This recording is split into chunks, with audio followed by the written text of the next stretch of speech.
일주일에 환자가 2배씩 늘어나는 더블링 현상이 이번 주도 어김없이 찾아왔습니다. 오미크론 유행은 한 달 뒤쯤에야 꼭지점에 이른다고 하는데요. 앞으로 얼마나 많은 환자가 더 나올지 두렵습니다. 그런데 방역당국은 오히려 방역 조치를 더 풀겠다고 밝혀서 국민의 걱정과 혼란이 더욱 커지고 있습니다. 유재복 해설위원과 짚어보겠습니다. 어서 오세요. 네, 어서 오십시오. 오늘 확진 환자만 놓고 보면 일주일 전보다는 2배고요. 2주일 전보다는 4배 늘었습니다. 더블링 형상이 정확하게 맞아떨어진 셈인데요. 그 외 발생 관련 각종 지수는 어떻게 나오고 있습니까? 일단 그 더블링 현상은 좀 막았으면 했는데요. 예. 막질 못하고 드디어 이제 10만 명을 넘어섰습니다. 예. 그래서 아까 말씀하신 것처럼 지난 11일이 일주일 전인데 예. 그때 딱 2배가 됐고요. 지난 4일에보다는 이제 4배가 늘어난 것이죠.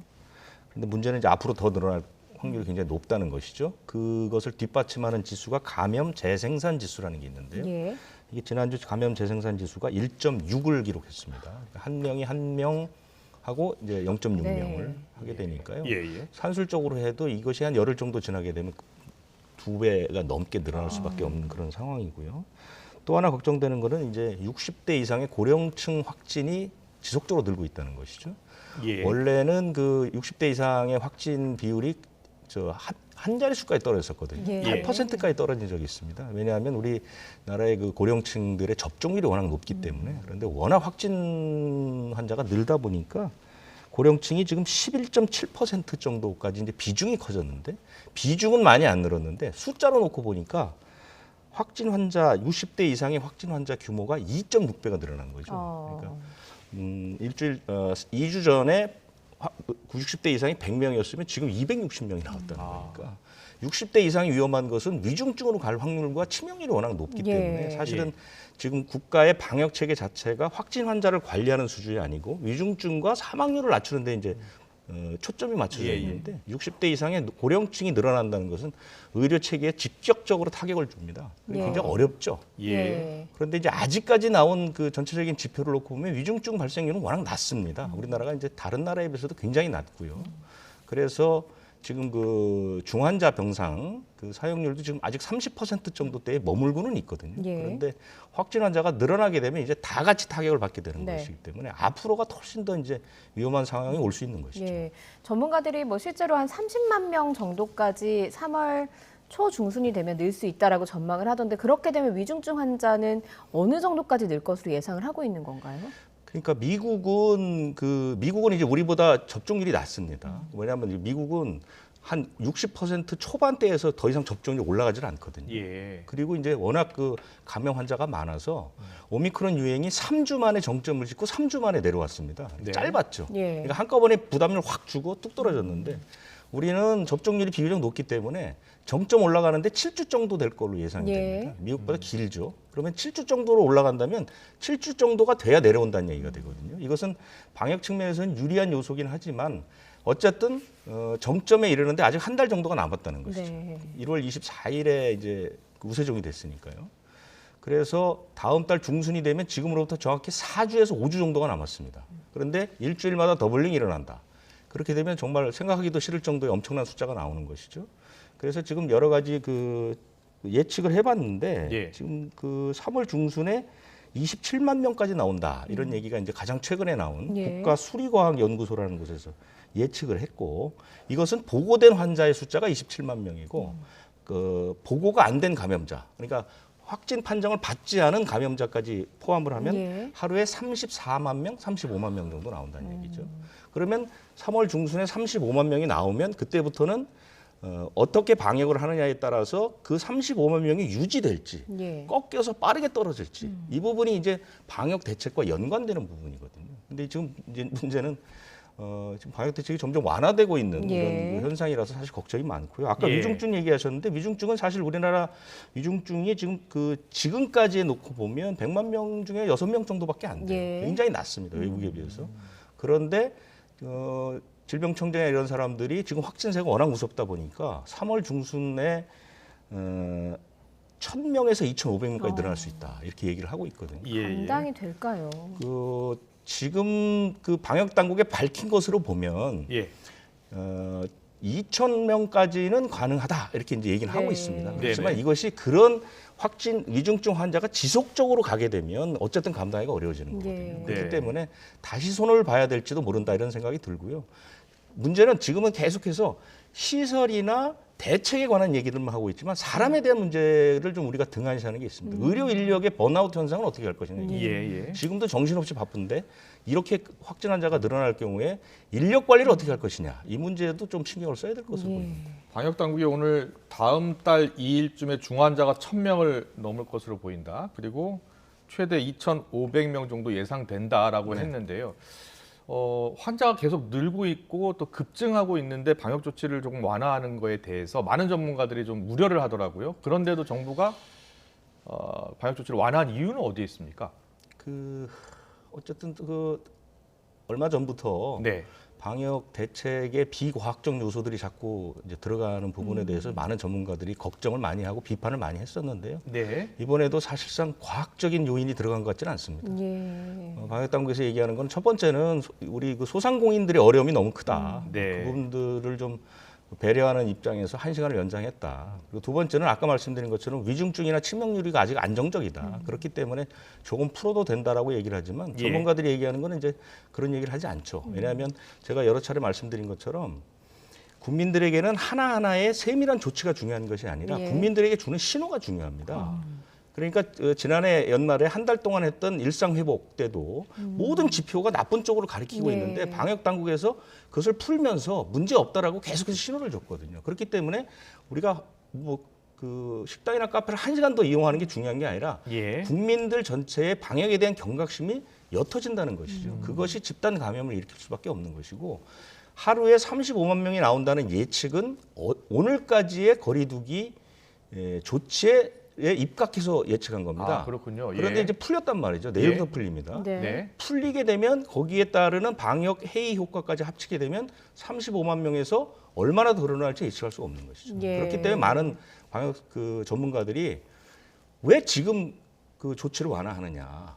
정점에 이르러서 어느 정도 환자 수가 유지되면서 떨어지는 시점에 방역을 완화해도 늦지 않은데 네. 왜 구태여 지금 막 올라가고 있는 시점에 방역을 자꾸 푸느냐. 그리고 이것도 전격적으로 결정한 것도 아니고 이달 초부터 지난 4일에 그러지 않았습니까? 오미크론 감기처럼 우리 할 수 있습니다. 예. 뭐 이런 식으로 얘기를 계속해서 지금 확진자들이 갑자기 10만 명으로 뛴 것도 그런 영향을 받고 있는 거예요. 예. 많은 국민들이 이거 오미크론 아무것도 아니네? 뭐 이런 생각들을 많이 하게 된다는 예. 말이죠. 거기에 기름을 부는 조치를 지금 했기 때문에 앞으로 확진 환자의 수는 더 늘어날 가능성이 있다 이렇게 보입니다. 예. 결국에는 잘못된 시그널을 주는 게 굉장히 위험한 조치가 될 수 있다라는 설명을 하셨는데 그 이외에 또 출입명부 작성 의무와 QR코드 찍고 이런 것들도 내일부터 사라지게 되지 않습니까? 이런 부분들에 대해서는 역학조사를 할 수 있는 인력이 없기 때문에 이런 조치를 취했다라고 보면 되겠습니까? 그렇죠. 지금 전체적으로 다 이제 역학조사 인력들을 뽑아서 네. 진단을 하고 치료하는데 불 수밖에 없습니다. 예. 재택 치료 받는 사람이 35만 명이거든요. 예상을 훨씬 뛰어넘는 숫자입니다. 지금 예. 그 증가 속도가 너무너무 빠른 것이죠. 예. 그렇기 때문에 그 재택 치료하는 분들이 그 집중 관리군들은 매일 그 의무적으로 하루에 한 번에서 두 번을 그 유선으로 진료를 봐줘야 되고 예. 일반 관리군도 증상이 나타나면 전화를 해서 받아야 되거든요. 그런데 네. 뭐 차관도 얘기했듯이 내가 1시간을 걸어도 아무도 안 받더라고요. 전화를 안 받더라. 지금 예. 인력이 상당 부분 그쪽으로 다 이제 가 있는 것이거든요. 그래서 예. 방역 당국이 어쩔 수 없이 지금까지 기존의 역학조사를 포기한 겁니다. 그래서 지금은 감염이 되더라도 내가 어떤 방식으로 감염됐는지 조사를 하지 않습니다. 본인이 그냥 스스로 자기가 이제 작성을 하는 그런 예. 방식으로 바뀌는 거거든요. 예. 그러다 보니까 우리가 QR코드를 식당이나 이런 데 들어갔을 때 QR코드를 찍는다는 게 무슨 뜻입니까? 거기서 확진 환자가 나오면 연락이 오는 거죠. 네. 그 출입한 사람들에게 연락을 해서 예. 검사받도록 안내하는 건데 필요가 없어진 것이죠. 그렇기 때문에 QR코드가 의무화가 이제 없어진 건데 네. 대신 방역 패스는 유지가 되니까요. 예. 방역 패스용으로 이제 쓸 수는 있죠. 접종을 했는지 안 했는지 그렇죠. 확인하는 거죠. 그런데 이제 예. 그 백화점이나 이런 곳은 이제 출입 명부 의무화가 없어졌기 때문에 예. 거기 네네. QR코드를 안 찍어도 되는 거죠. 예. 일단 이 오미크론 바이러스가 과거 바이러스보다 치명률이 낮다. 그렇기 때문에 좀 경각심이 많이 해이해진 것 같아요. 그런데 보면 어제도 사망자가 45명이 나왔습니다. 그리고 재택치료 환자 같은 경우에는 저희가 통계를 보니까 35만 명인데 어제보다 3만 7천 명이 늘었습니다. 네네. 그럼 매일매일 재택치료 환자가 계속 늘 건데 물론 그렇죠. 해제되는 분도 있겠습니다만 치료 역량이 지금 부족한 상황인데 어떻게 이거를 정부가 해결하겠다는 계획은 나왔습니까? 그러니까 정부는 아직까지 그 자기들이 확보한 수치만 놓고 봤을 때는 문제가 예. 없다 이렇게 얘기를 하고 있거든요. 실제적으로 이제 정부가 발표한 걸 보면은 그 비대면 진료를 하는 여러 기관들이 지금 예. 상당히 많이 늘었습니다. 예. 그래서 그 사람들이 뭐 그 의사나 간호사나 의료 인력이 한 명이 보통 한 100명 정도를 전화 상담을 감당한다면 예. 실질적으로 수치는 하루 20만 명까지 가능한 것으로 되어 있습니다. 그런데 문제는 방역 당국에서 만드는 이런 하나하나의 수치가 과연 그러면 지속성을 가지고 갈 수 있겠느냐. 사람이 하는 건데. 그렇기 때문에 그 사람들은 쉬지도 않고 일을 해야 된다는 뜻 아니겠습니까? 예. 그런 의료 인력의 유연성 문제가 있고요. 또 하나 문제가 뭐냐면 제가 일선에서 가장 많이 들은 것은 지역 편중이 너무 심합니다. 그러니까 서울이나 수도권 같이 또는 대도시는 예. 그나마 이런 의료기관들이 꽤 많기 때문에 예, 예. 어느 정도 혜택을 받을 수 있는데요. 네. 지방의 시군을 가다 보면 시군에 이런 상담센터 같은 게 한 곳, 두 곳도 안 됩니다. 예. 아, 그러다 보니까 시군 특히 그 어르신들이 많이 계시는 이런 농촌 지역 같은 경우는 굉장히 심각합니다. 진단 자체가 안 되는 경우들이 많고요. 그분들은 집중 관리군이기 때문에 대면 진료도 많이 해야 되거든요. 네. 이런 것들이 잘 안 되거든요. 어. 이런 것들이 계속해서 지금 그 고령층의 확진 환자 수가 늘어나는 상황에서 과연 이 부분을 어떻게 감당할 것이냐. 이것도 사실은 좀 심각하게 생각을 해봐야 됩니다. 예, 뭐 시설이나 이런 문제도 있지만 인력에 대한 문제 계속해서 강조를 네. 해주시고 계시는데 또 걱정되는 부분은 뭐 사회 필수 인력들이 있지 않습니까? 경찰, 뭐 그다음에 의사, 뭐 이런 사람들이 있는데 확진자가 워낙 많이 나오게 되면 여기서도 확진자가 많이 나오고 집단 감염이 또 되고 또 재택 치료하는 사람들이 늘어나고 자가격리하는 사람들도 늘어나게 되면 마비되는 부분들이 상당히 많이 생길 것 같거든요. 여기에 대해서는 정부가 어떤 계획을 가지고 있습니까? 그래서 이제 BCP라고 그래서 비상 업무 연속성 계획이라는 게 있죠. 네. 이거는 뭐 어쩔 수 없습니다.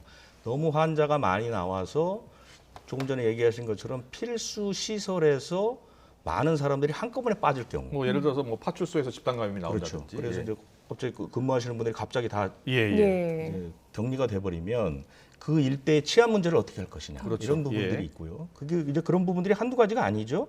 군대 문제가 있습니다. 어. 국방의 문제가 있고요. 네. 그다음에 이제 방송 문제가 방송사 재난 방송이 굉장히 중요하거든요. 네. 그다음에 재외 국민 보호 부분이 있습니다. 이런 것도 있고요. 그다음에 뭐 우정 통신 서비스 같은 경우, 환경 서비스, 댐 같은 경우 이런 게 이제 전국의 재난 관리 책임 기관이라는 게 1,222개가 있거든요. 예. 네네. 이 사람들 이곳은 어떠한 일이 벌어지더라도 업무 자체가 중단돼서는 안 되는 겁니다. 아, 그래서 그 사람들을 위한 그 업무 연속성 계획이라는 게 확정이 됐습니다. 그 예. 하나하나가 다 뭐 교육 분야도 있고 뭐 치안 분야도 있고 여러 분야가 있는데 뭐 일반 국민이 그걸 아실 필요는 없겠지만 어쨌든 이런 계획을 마련해 놓고 예. 이 계획에 맞춰서 이제 업무가 중단되지 않도록 계속 해야 되는데 일부에서 공개된 내용을 보면 약간 좀 무리수를 두는 것도 있습니다. 비전문가가 막 투입된다거나 이런 예. 것들이 있는데 그런 것들은 좀 손을 봐야 되지 않겠냐 이런 전문가 의견들이 있습니다. 네, 어제보다 16,000명이 늘어난 오늘은 10만 9,831명의 확진자가 나왔는데요. 정부가 일단 이번에 거리두기 개편한 것을 3주 동안 시행한다고 하더라고요. 보통 2주마다 한 번씩 하지 않았었나요? 2주, 3주가 큰 의미가 있는 것은 예, 아니고요. 예. 지금 뭐 선거 때문에 그 전에 뭐 일주를 앞두고 갑자기 또 거리두기를 조정하면 무슨 혼란이 있을 것 같다라는 얘기인데 예. 어쨌든 많은 전문가들은 이번 조치는 이전과 마찬가지로 예. 순수하게 과학적 요인이 작용한 것 같지는 않다 이런 비판들을 하고 있습니다. 알겠습니다. 정점이 지난 후에 조정한다라는 계획이 정부 발표인가 보죠? 그러니까 그것은 지난번에 2주 전에 조정할 때도 예. 당분간 거리두기는 조정하지 않겠다라고 얘기를 했거든요. 예. 그런데 2주 만에 또 조정을 한 겁니다. 그렇기 네, 때문에 네. 그 부분은 어느 정도 지켜질지는 좀 보기가 좀 어렵습니다. 예. 네, 알겠습니다. 오늘 말씀 여기까지 듣겠습니다. 유재복 해설위원과 함께했습니다. 잘 들었습니다. 고맙습니다. 고맙습니다.